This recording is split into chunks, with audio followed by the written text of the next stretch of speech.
All right, welcome, and thank you for coming tonight to our children's musical, A Not So Terrible Parable. I am Allison Troyer-Price. I'm the Director of Children's Ministries, and I am so glad that you've come to support our young people tonight.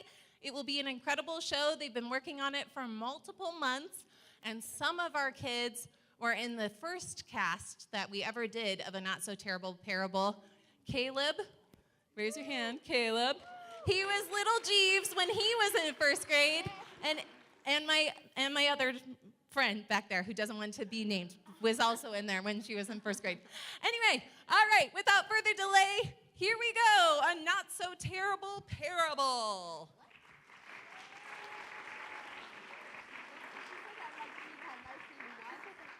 Shh.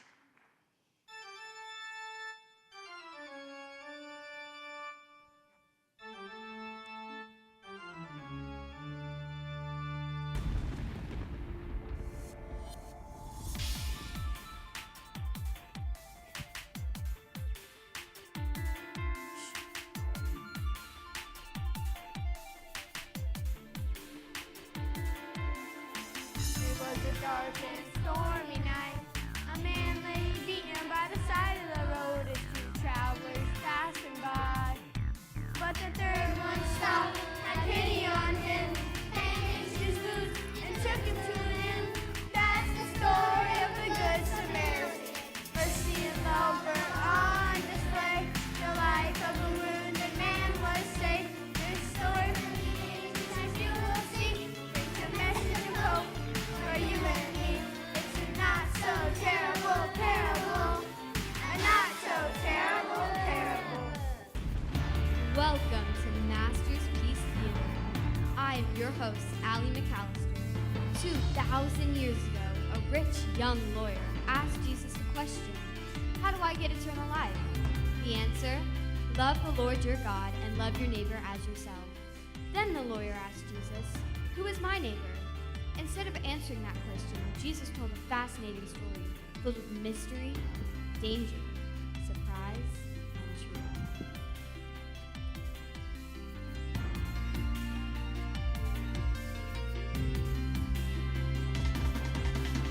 Love for your neighbor, we sing grace for the one in need, and you better believe from beginning to end, there's more to the story of the Good Samaritan.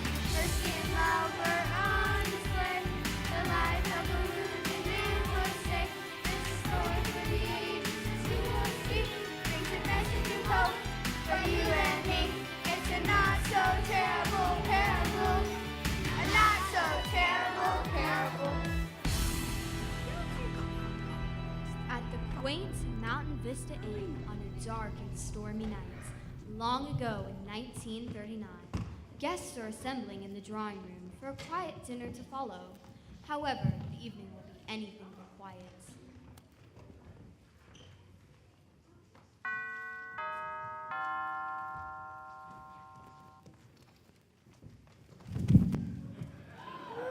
An injured man mysteriously appears on the doorstep. Who is he? What happened to him? What does it all mean? You may be shocked. You may be amazed. You may laugh out loud. But you'll soon not forget as Master's Peace Theater presents A Not So Terrible Parable. The man, a real estate investor. His name, Guy Random, a guest of the inn who left earlier that day, planning to use the money he carried to buy the property in the nearby town of Simpleville. Oh no, who is it?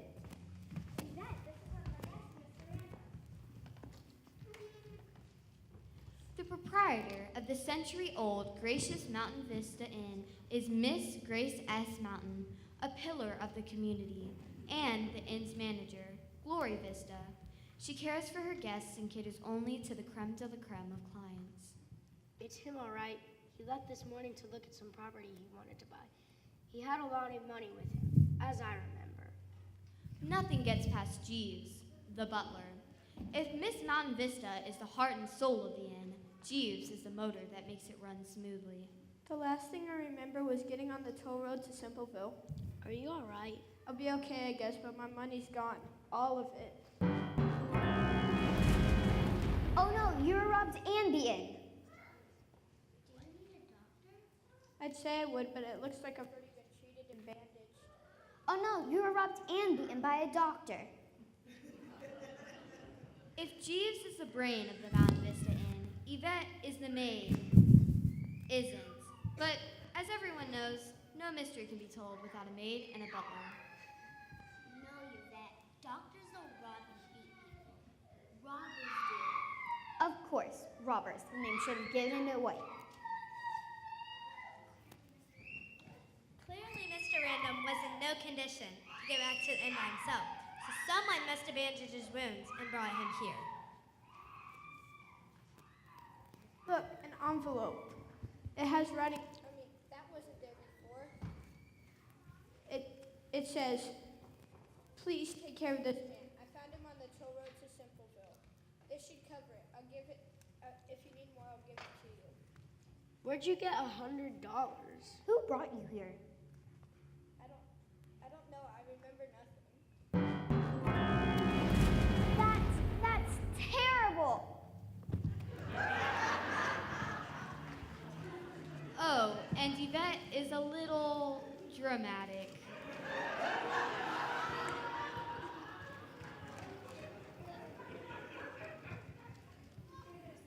No other clues. The only thing I still got is my watch, and it looks like it's been stepped on. That's probably why they didn't take it.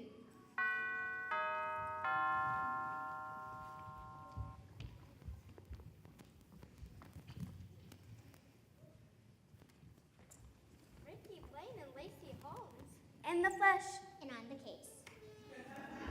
Yes, Ricky Blaine, the most famous detective in the world, and her trusty sidekick, Lacey Holmes. No case too big, no cause too small. What brings a famous private detective on a night like this, Mrs. Blaine? I've been brought here to solve the case for the Simpleville City toll road, and I've come to see your Mr. Random. But Mr. Random doesn't remember. We'll see about that. What about your other guests? I'm not sure we can be any service detective. All our guests were in the house all evening. All of them? Well, except for the lawyers, Jenny Barrister and Susie Slister, and the door-to-door Bible seller, Brooke Binder and Betty Bookman, who will be checking in later tonight. What a terrible storm. I'm glad we've arrived. Just about blew my packer off the road. Well, looks like the gang's all here. Why don't you all take a seat? No one leaves this room till we figure out who's done it.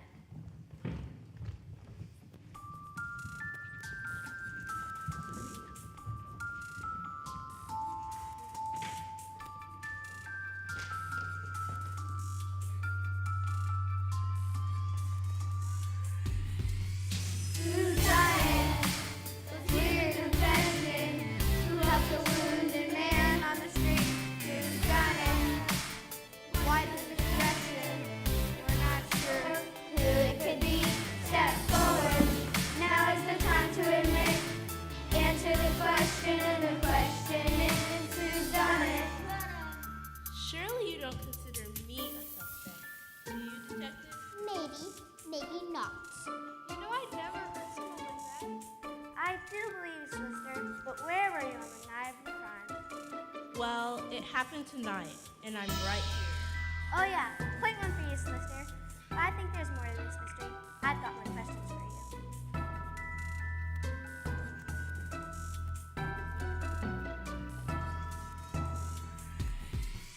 Who done it? Wasn't discussion.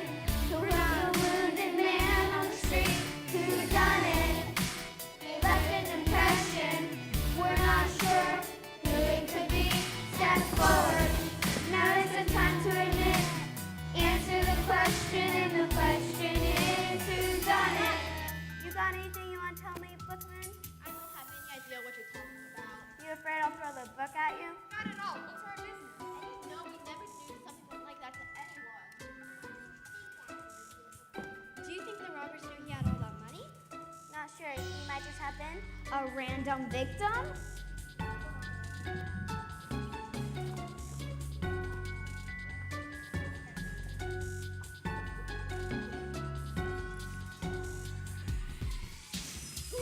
Just a little more understanding to help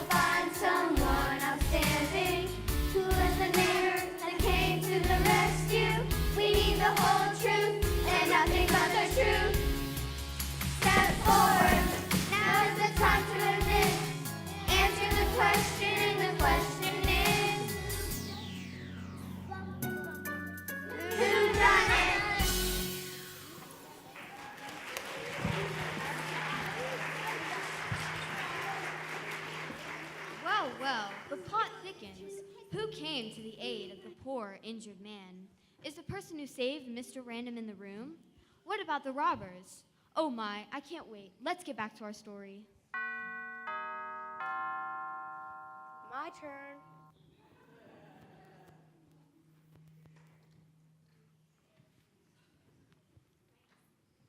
Samantha, Mario, it's the delivery team for Pizza Palooza in Simpleville. Someone ordered a pepperoni, onion, and strawberry jam pizza? No, not me. No way. No way. That unusual smell. It's familiar. That's strange. They usually don't get the address wrong. Well, even if it was a mistake, I'm just glad you're here. We need food. The power just came back on and we haven't been able to cook. It's cold. Oh, well, we had a long drive. But it's not that far to Simpleville. It's been a longer trip than usual tonight. Trust me. Well, have a good night. They seem in quite a rush to leave. And the pizza was cold, as if they were doing something else, like robbing. Now, Yvette. All right, spill it, Barrister. What happened tonight? Detective play. You tell me. Very lucky for me, I brought my flashback set. Bring it in! A flashback set? What's a flashback set? It's the latest thing. Everybody is so visual today. You can't just tell a story anymore without show and tell. How does it work? We tell the story of what happened, and the flashback artist acted out so you can understand the facts.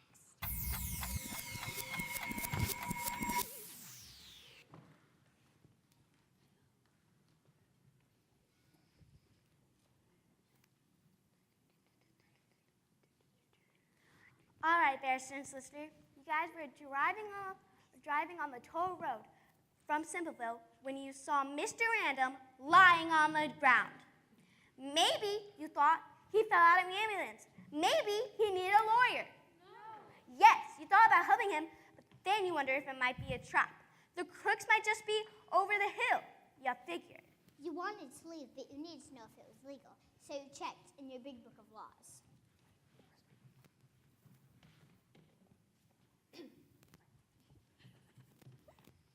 And that's when you left him in the mud. But you see, I matched your tire tracks. I remember. Someone came and checked on me, then drove away on the other side of the road. A big car, a Packard, just like the one Miss Barrister drives. So it may have seemed that you weren't one of the robbers, but instead of helping the poor wounded Mr. Random, you hightailed out of there. Nice story, detective, but the law is based on evidence, and you've got no evidence. Don't I, Yvette, bring out Miss Ferris's big book of laws.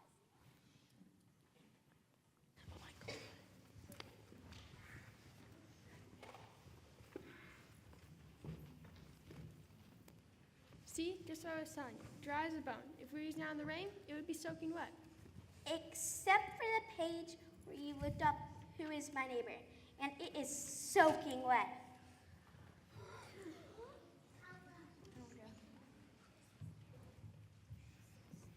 This is terrible.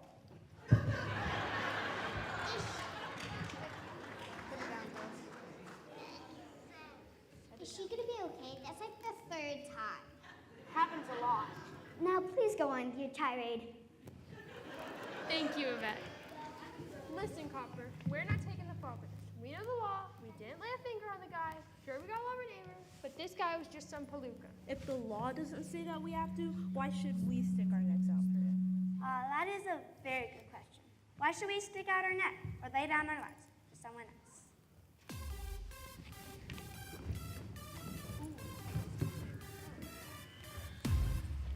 We love because he first loved us. He showed us fully when he sent his son. The greatest gift is ours to share with anyone, anytime, anywhere. Yes, we love because he first loved us. We love because he first loved us.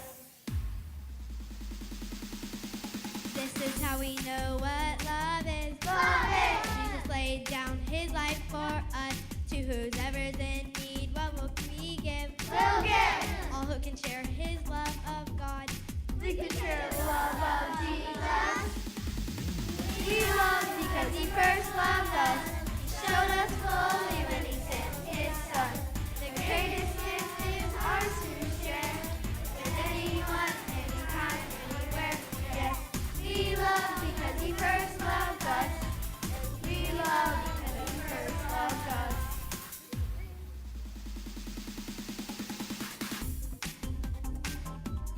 Love it!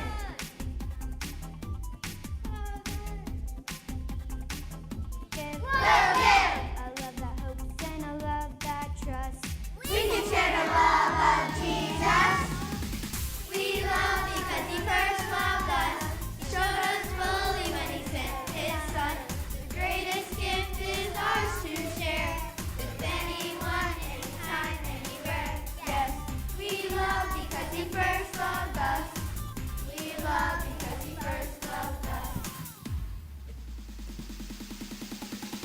So we know and rely on the love God has for us. God is love.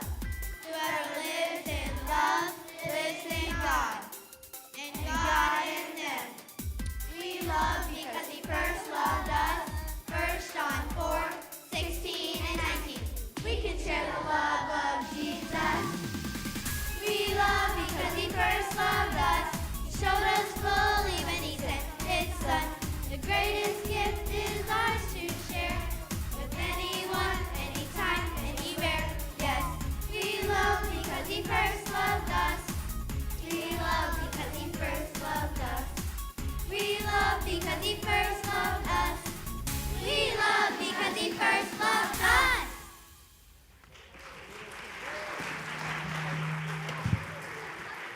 All right, and now it is our intermission. I know it seems like we just began the play. You're having so much fun. Tonight, we wanted to do our annual fundraiser for our children's ministries here at McHenry. Our children's ministries are one of the longest standing ministries here at the church. We get your children for 12 whole years from birth until 6th grade. What a blessing that is, and so many firsts that we get to experience with them. Choir, you can come and line up down here. Remember, we're going to stand and sing and dance. We get them at birth. We get to take care of them in the nursery. We have baptism. We get to experience their first communion together, 3rd grade Bibles, their first retreat at Camp Glisten, 4 different Sunday schools, VBS, which includes 200 children that get to come to this church and experience all the love that God has to offer them, and McHenry does such a great job at that. So today, we are going to ask you all, children of God, to stand, to sing, to move, and to do a Vacation Bible School song with us as we collect our offering. Pass it down. Are we ready, kids? Smile. Yeah!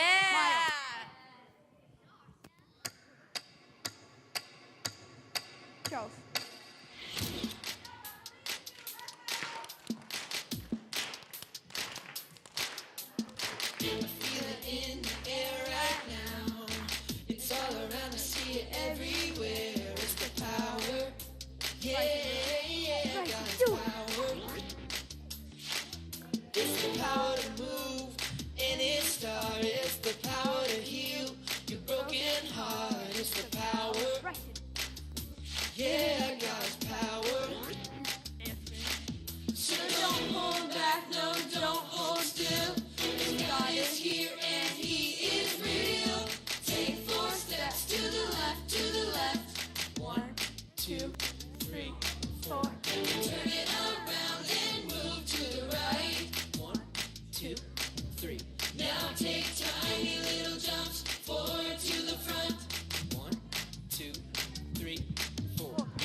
I feel it in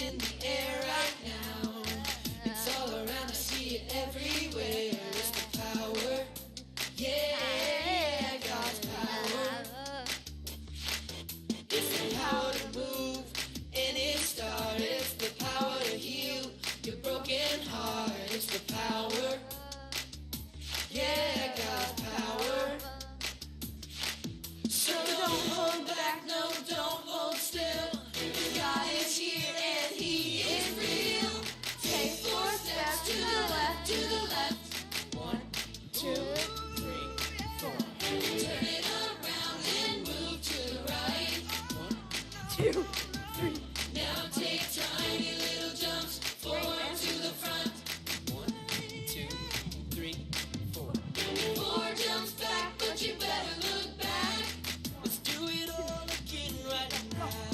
Take 4 steps to the left, to the left. 1, 2, 3, 4. Turn it around and move to the right. 1, 2, 3.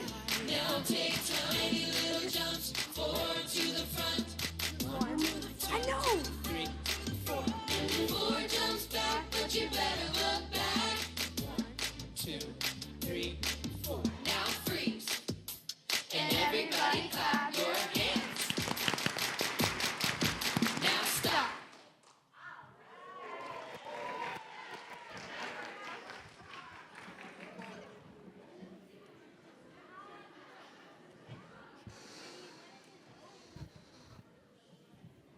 Oh my, this is getting interesting. Well, if Miss Barrister wasn't the robber, and she didn't save Guy Random, that appears to leave only one suspect, Brooke Binder, the door-to-door Bible seller. If someone who makes their living in the Bible wouldn't save a poor injured victim, who would? And if they didn't, why not?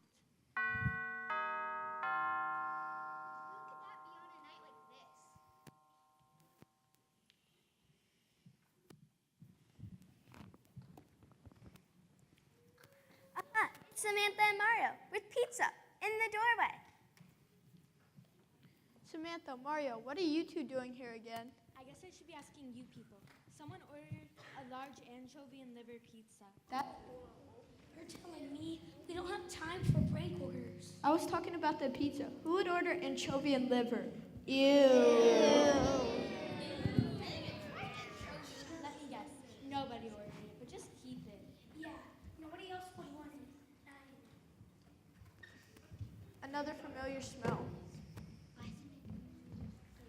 Brooke Binder, I've got a few questions for you. I'm going to cut right to the last chapter. You looking for a revelation? Bibles, I guess that makes you both an expert on what's in them.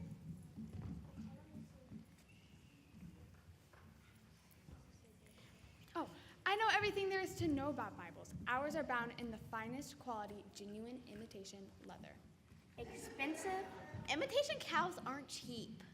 I get what's on the outside, but what do you know what's in between the covers? We know everything. We use the finest thin paper, and all of the words of Jesus are printed in deluxe, imported, red ink. Okay then, what does the Bible say about loving and helping your neighbor? It probably talks about that, but I'm helping people in need every day. If I sell people to Bibles, I sell Bibles to people in need, and if you're poor, I'll throw in the red ink for free. Hold it, another smell. I remember smelling imitation leather. They must have saved me. Maybe, maybe not. You're an open book to me, Binder. Bring out my flashback set.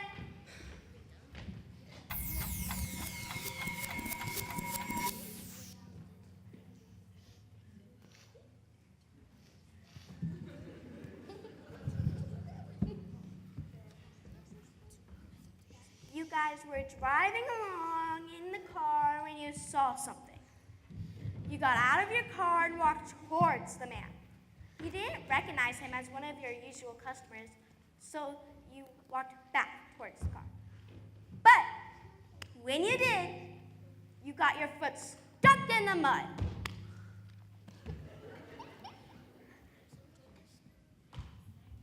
I'm not spineless, Blaine. You're writing fiction. I'm writing nothing. You already wrote chapter and verse. Whoever left Mr. Random stuck their foot in the mud, and when they pulled it out, the bottom left of their shoe was gone.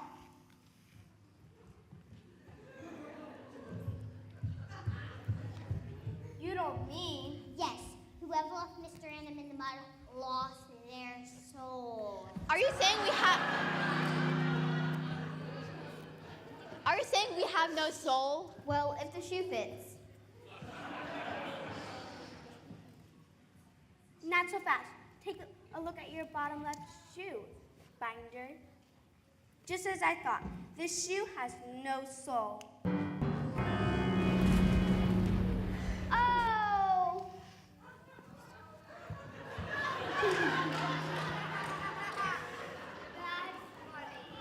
Hey, I can't can't be there all the time. She's supposed to yell, "It's terrible." What about loving and helping your neighbor? It's not my fault. He was muddy. Can you imagine getting mud all over brand new Bibles? No one wants to buy a new Bible. Besides, he's not our neighbor. We've never seen him before. You just don't get it, do ya? What? It seems you spend a lot of time with the Bible, but not enough time in the Bible. Or better yet, letting the truths of God's word get from here to here.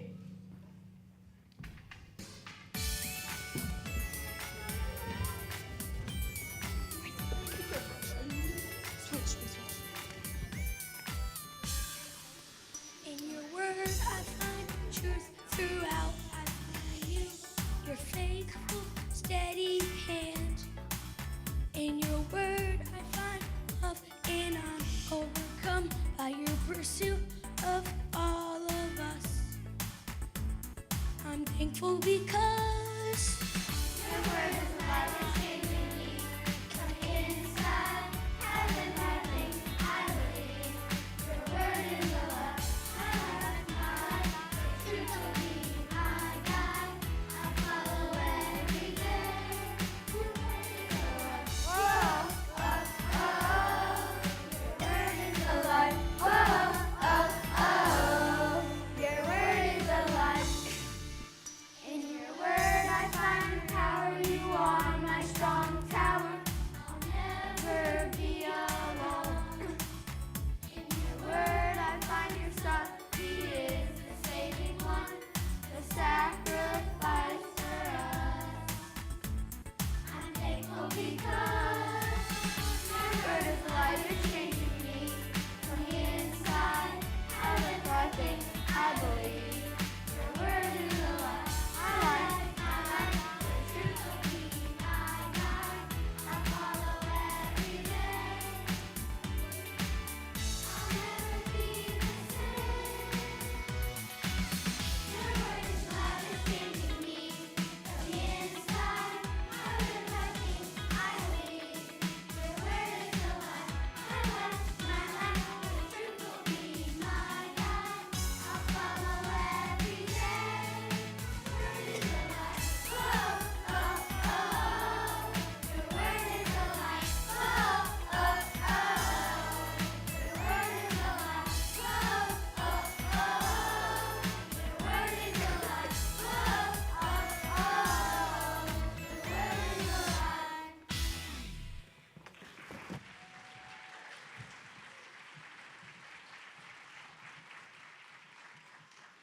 Well, it would seem that we're in a conundrum. I don't exactly know what that is, but I believe we're in it. We know now that neither barrister nor binder saved Guy Random, and neither of them was involved with the robbers. Everyone else has an alibi. Or do they?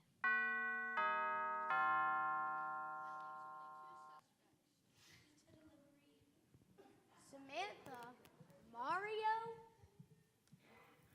Well, look at what we have here.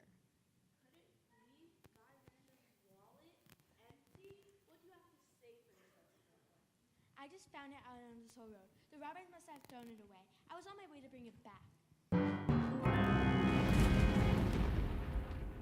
What a stroke of evil genius. Stolen pizza we didn't order. Find out who would be on the toll set with money. Good job, detective. We hope to solve the mystery ourselves. Your logic would have been perfect, except I was the one who ordered the pizzas. Sent to the inn. You? Why did it? Is this terrible? We don't know yet, Yvette. Just don't go too far from here.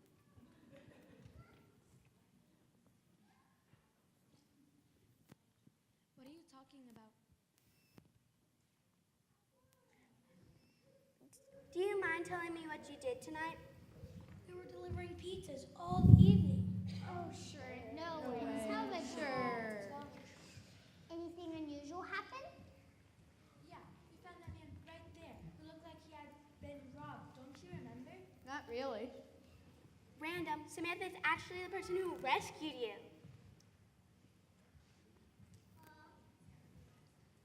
We had so many pizzas to deliver. We couldn't stay until after our sit. So we left money for medicine, and we were coming back later to make sure we had left enough. So you believe that? Are you crazy? We'll see right now. What are you doing? Just as I thought. These aren't regular bandages, they're pizza napkins. Want to read what this says, Random? Pizza Palooza Pizza Parlor, Simpleville.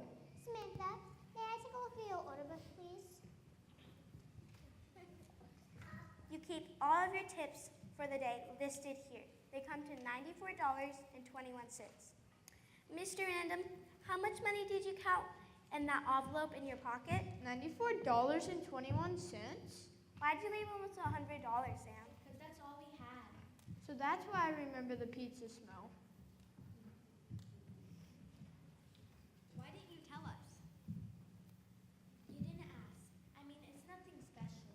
Any of you guys would have done the same thing, right? I mean, Jesus rescued me. He showed mercy on me. How can I not help somebody else who needs mercy, right?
Our mystery has been solved.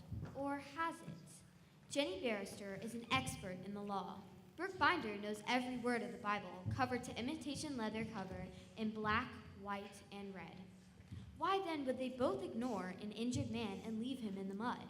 What would we do? Should we be surprised that the lowly pizza delivery girl was the only one to stop and rescue the man? And why do I keep asking questions when I seem to already know the answers? Well, I'll wait for your step. The robber's in his slammer, Mr. Randall's on the mid, and the toll road is safe. Simply brilliant, Detective Lee. How'd you solve the mystery? It's the oldest trick in the book. Distract someone with a small thing, and they'll miss the big picture. But in a way, I'd say you all solved it for yourselves. Right, Miss Barrister? Yes, it seems as if I fell for the oldest trick in the book. I focused on the letter of the law and completely missed the most important part. Love God and love your neighbor. What about you, Brooke? Binder, and easy to read the story now? I'm ready to turn the page, Detective. Even though I only need to solve one more Bible this month to get a sales bonus, I don't think I'm going to solve this one. I think I'm going to keep it. I think it might change my life. I'm sorry, Samantha. I've been looking for the worst in people. I didn't see my neighbor. You're right, Yvette. That's terrible.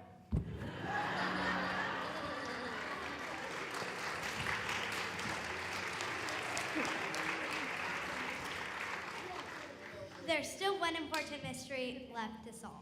What's that? I call it the mystery of what we celebrate day. But we have 5 more pizzas in the car. Natty, anchovy, and liver. No, sorry. All we have left are pepperoni. If my watch still worked, I'd say it was pizza time. Regardless of what time it is, I'm buying.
Whether or not we realize it, we are like the man left for dead in the parable of the Good Samaritan. The Bible says that we were dead in our sins. Trying to be good couldn't save us. Religion couldn't save us. But Jesus, the true Good Samaritan, came to rescue us. He was despised and rejected. He was beaten so we can be whole. He was whipped so we can be healed. Jesus paid the cost so we can live. Because Jesus has been such a good neighbor to us, we can be a good neighbor to others. You may be wondering what happened to these people after that fateful night. Jenny Barrister and Brooke Binder realized the emptiness of their attitudes and together formed a non-profit organization to patrol the highways and help those in need. Samantha moved her pizza shop to the Mountain Vista Inn, where it was wildly successful. Every day, several pizzas get mysteriously delivered to hungry people who didn't order them. Mistake, or someone being a good neighbor. And Guy Random, he went into business selling flashback sets to church drama groups. Ricky Blaine is still a detective, but living fairly well on the royalties Mr. Random pays her. And me, all this good news is making me hungry. We hope you've enjoyed a not-so-terrible parable presented by Master's Peace Theater.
who made tonight possible. Thank you to all of you who have rehearsed lines with your children so much. I'm sure you were singing along as loudly as they were.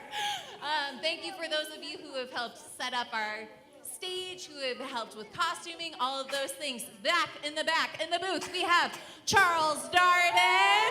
Woo! And Crystal Gambala, who is one of our co-directors. In the back somewhere, we have Chris Hamilton, our Mr. Drama Extraordinaire. I want to thank our weekly choir volunteers. We have Christina Torres, JC Price, my husband, God bless him, poor man. And we have Barbara Butler. Thank you for making that possible. And I want to thank my partner in crime, Sarah Howe. No, nothing that we do at McHenry would not be possible without her. Well, we just timed this beautifully, didn't we? Kids Ministry wants to thank you, and we love you so much, and we know you worked so hard.